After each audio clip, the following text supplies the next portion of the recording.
부처님께 바치는 공양 중에서 가장 좋은 공양은 바로 법 공양인 것입니다. 이것이 바로 모든 공양 중에서 가장 중요하고 귀하고 좋은 것입니다. 법 공양은 다양한 형태로 나타날 수 있게 되는 것이죠. 예를 들어서 수행을 통해 자신을 발전시키는 공양, 이것이 가장 큰 것이겠죠. 모든 문제의 해결은 바로 내가 해탈할 정도의 높은 공덕을 쌓는 것입니다. 그러면 모든 게 다 없어져 버리잖아요. 모든 게 다 해결되는 것입니다. 다음에 두 번째로 다른 사람에게 도움을 주는 공양인 법보시 하는 것입니다. 다른 사람한테 내가 어렵게 얻은 수행의 공덕, 또 키포인트, 핵심 정리, 힌트를 주는 거죠. 말하자면 할 수 있게끔. 그런 공양을 하는 것, 그걸 법보시라고도 말하잖아요. 그런 것. 어떤 사람은 정말 내가 어렵게 그걸 중독해가지고 다른 사람한테 아주 쉽게 설명해서 가르쳐주고 그 사람이 빨리 그걸 도달하게 할 수 있어요.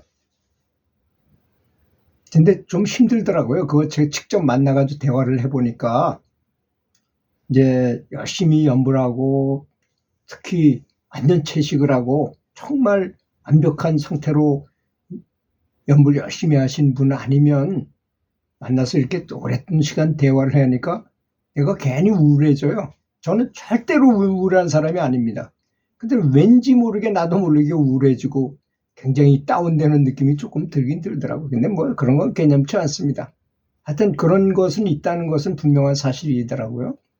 그래서 이게 우리는 잘 모르지만 몸은 기억하고 있어요. 내가 무엇을 먹는지, 육식을 했는지, 채식을 했는지, 또는 내가 거짓말을 많이 했는지, 다른 사람한테 분노를 매일 폭발적으로 매일 화를 냈는지, 이건 독이 쌓여요. 점점 독이 쌓입니다. 자기 몸에. 그러면 다른 사람은 모르는 것 같아도 다 알아요.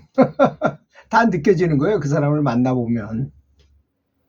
그래서 다른 사람에게 도움을 주는 공양도 있어요. 세 번째는 다른 사람에게 도움을 주는 공양. 이건 뭐 육신적으로 힘으로 도울 수도 있고 좋은 정보를 제공해서 주는 경우도 있고 여러 가지가 있죠. 그 다음에 이웃의 고통을 대신 받아들이는 공양도 있습니다. 다른 사람의 고통을 많이 청취해가지고 그 사람이 나를 통해서 카타르시스를 해가지고 마음이 편안해지게 하는 공양도 있습니다. 다음에 또 착한 일을 하는 공양도 있는 것입니다. 아주 다른 사람에게 좋은 말을 해주고 잘 대해주고 인사도 잘하고 깍듯하게 대접하는 그런 착한 일을 하는 공양 등등이 있는 것입니다. 또한 보살의 책임을 잊지 않고 보리심을 잃지 않는 것, 항상 수행하고자 하는 마음을 갖고 있는 것도 법 공양의 한 형태라고 말할 수 있을 것입니다. 전통적인 공양은 꽃을 바친다거나 또는 아름다운 음악을 정성을 다해서 들려드린다거나 부처님께 들려드리지만 사실 내가 나한테 하는 거나 마찬가지잖아요. 그렇게 하면. 그 다음에 좋은 옷을 공양한다거나 또 아주 진귀한 향을 또는 등불을, 연등을 이렇게 공양하는 것, 이런 게 전통적인 공양이잖아요. 우리가 아는. 그다음에 차를 잘 끓여가지고 차를 대접한다거나 또 밥을 잘 지어가지고 드린다거나 이런 것도 있겠죠. 그런 전통적인 공양은 그 자체로도 의미가 있지만 법으로 공양하는 것과는 비교할 수 없을 만큼 작은 공덕인 것입니다. 그런 것은. 법 공양이란 무엇일까요? 어떤 선지식이 유튜브를 잘 찍어서 그걸 보고 내가 큰 깨우침을 얻었어. 아주 하고자 하는 의욕도 생겨나고 아주 마음도 기뻐졌어. 그럼 그 동영상을 보라고 다른 친구들한테 그걸 보내주기도 하고 보라고 설명해주고 그걸 구독을 해라 뭐 이렇게 말하는 것도 법 공양인 것입니다. 멀리 있는 게 아닙니다. 또 내가 좋은 글귀가 있어서 부처님의 글귀가 있어가지고 그걸 잘 모아서 잘 정리해가지고 다른 사람한테 보내줘서 그 사람이 그걸 보고 아주 희열을 느끼게 만든다면 그것도 법 공양이 되겠죠. 그러니까 꽃으로 공양하든 음악으로 하든 옷을 공양하든 향을 공양하든 등불을 갖다 달든 이런 것보다는 의미가 없는 건 아니지만 법으로 하는 공양은 비교할 수 없다는 것입니다. 법 공양보다 더 좋은 건 없다는 것입니다. 법으로 공양하는 것은 부처님의 가르침을 따르고 그에 따라 그 가르침에 따라서 수행하는 것, 실천하는 것을 의미하는 것입니다. 어떤 사람은 가르침을 따르는 건 열심히 따르는데 실천을 하지 않아요. 그러면 반토막인 것입니다. 그거는 반쪽짜리 공부밖에 안 돼요. 직접 따라서 수행까지 해야 된다는 것입니다. 부처님들은 법을 매우 존중하시며 부처님들은 법밖에 뭐가 있겠습니까? 그분들이 원하시는 것이 또 그 세계에서는 돈도 필요한 것이 아니고 향도 필요한 것이 아니고 옷도 필요한 것이 아니잖아요. 사실 따지고 보면 부처님의 가르침을 따르는 것은 부처님을 다시 출현하게 다시 세상에 나오시게 하는 것과 똑같은 것입니다. 따라서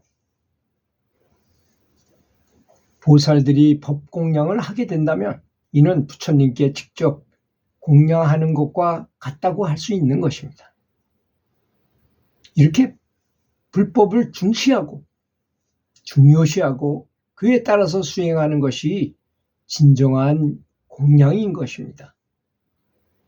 공양은 멀리 있는 그런 것이 아니라는 것입니다.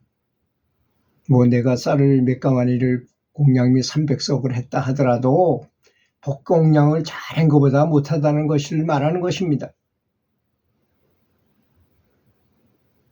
법공양을 통해서 우리는 더 깊은 깨달음을 얻을 수 있고 다른 사람을 돕는 보살의 길을 걷게 되는 것입니다.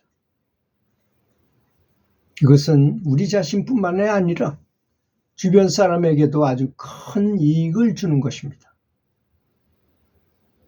이와 같이 법공양이라는 것은 단순한 어떤 행위를 말하는 것이 아니라 부처님의 가르침을 따르고 그에 따라 살아가는 삶의 방식을 말하는 것입니다.